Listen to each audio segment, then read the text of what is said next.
Quick intro to the vid. We have our UFC must-see fights videos that we've been putting up lately. Due to some technical issues, we'll be delaying that series a little bit. Again, apologies on my end. Hopefully, we'll be able to get back on track with those when Otto's back from vacation. But here's a little UFC vid to fill the time. Welcome back to the KickNPost.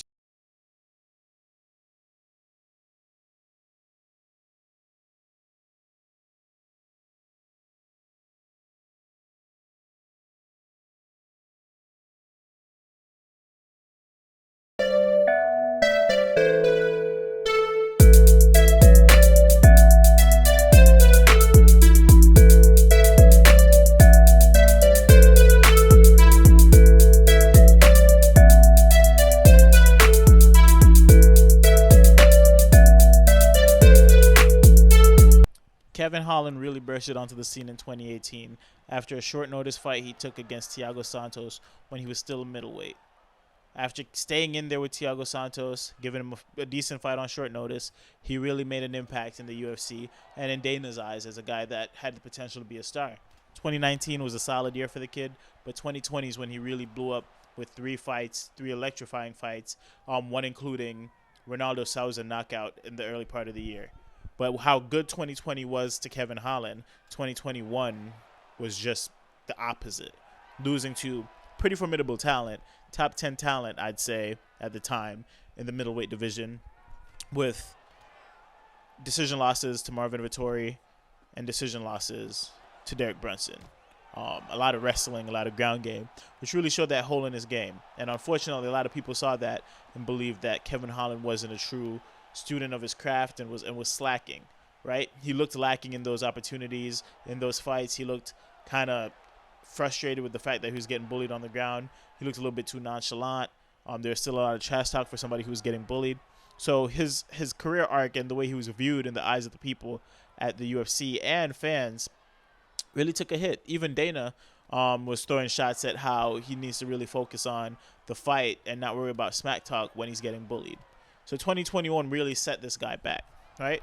But what we have to give him credit for is always his ability to be in the spotlight. Because after a tough loss to Bronson, he took Marvin Vettori on short notice after they had to pull Paulo Costa out of the fight for whatever the issues were. I think it was injury or, just not being prepared. So we circle back to present day, 2022. Kevin Holland, coming off of back-to-back losses, decides to drop a weight class and fight in welterweight. And he kind of lights the welterweight division on fire, coming in and winning 3 fights right off the bat. Now, what does this mean for Kevin Holland? He comes in, fights Cowboy, Brazilian version Cowboy, electrifying fight, wins by, I think, TKO. He had a submission of Tim Means last week. Won another fight in between those 2 fights in welterweight. So what do we look at for a guy like Big Mouth with the ability to talk smack like he is? At this point, a cult hero in Houston with pulling people from burning cars, chasing crackheads, chasing robbers, pretty much Houston's Batman, right? A huge star that the UFC could sell from a personal perspective, and he could sell himself with the way he talks on the mic. Very personable, kind of keeps it real. Doesn't sound forced, so we want to go in there and start elevating him through the ranks. But I don't think we're at the situation where we should be rushing a guy like Kevin Holland and forcing him to be in fights that he's not necessarily prepared for from a skill standpoint.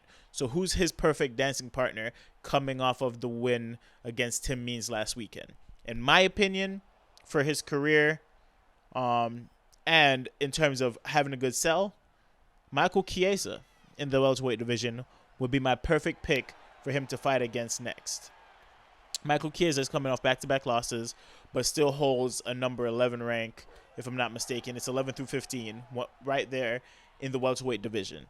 And for somebody like Kevin Holland, who's working to get a number by his name, which even Dana said he's kind of earned that right with the last 3 performances, Michael Chiesa will be a step in the right direction for him going towards the belt.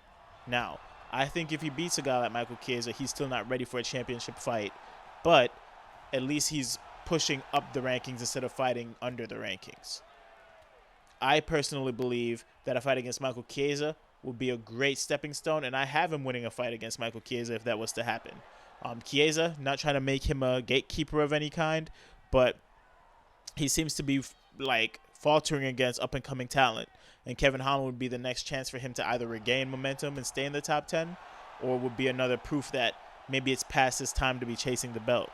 So in my opinion, we should be really setting up for a Kevin Holland versus Michael Chiesa fight after how he performed against Tim Means last weekend. And if that was to happen, Kevin Holland would probably be favored. And if he was, it wouldn't be by a lot. And I would probably hammer the money line on Kevin Holland's betting. I would think it wouldn't go to decision. I would have Kevin Holland by third round, either TKO or submission. And then the next call out would definitely have to be somebody in the top 10. But let's pace him back a bit, because I think when it comes to the top 5 of the welterweight, he's still not ready for that type of smoke. I'd like to thank you guys for tuning into this video. Hopefully Kevin Holland gets a ranked opponent next. Hopefully it's a guy like Michael Chiesa. And if it is, I'll be tuning in and very excited to see what Big Mouth's able to do, continuing to wreak havoc in the welterweight division. Thank y'all for watching, and see y'all next time.